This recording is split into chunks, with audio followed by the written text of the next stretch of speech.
మేము ఆ రోజు సూపర్ 6 చెప్పాం. ఎన్నికల మేనిఫెస్టో చాలా విషయాలున్నాయి. సూపర్ 6 మేజర్ గా హైలైట్ చేశాం. ఆ సూపర్ 6 లో అతి కీలకం తల్లికి వందనం. ఆ తల్లికి వందనం ఆ రోజు మేము చెప్పింది చాలా స్పష్టంగా, ఒక ఇంట్లో 2 పిల్లలుంటే ఒకరికే డబ్బులిచ్చి ఒకరికి ఇవ్వకుండా చేస్తే, ఒకరినే ఆ తల్లి చదివిస్తే, లేకుంటే అన్ని విషయాలు చూసుకుంటే అది మంచిది కాదు.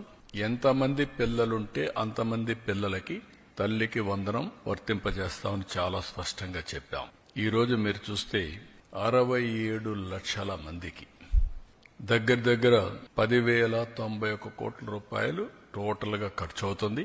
ఇందులో 1,346 కోట్ల రూపాయలు స్కూల్ డెవలప్మెంట్ కి వెళ్తుంది. ఇందులో ఏమీ మార్పులు లేవు. ముందు ఏదైతే ఇచ్చారో అమ్మఒడి అదే గైడ్ లైన్స్ పెట్టి, దానికంటే ఇంప్రూవ్డ్ ఏంటంటే ఎంతమంది పిల్లలుంటే అంతమంది పిల్లలకి ఆ తల్లుల అకౌంట్లో ఆ డబ్బులు వేసే కార్యక్రమానికి శ్రీకారం చుట్టాం.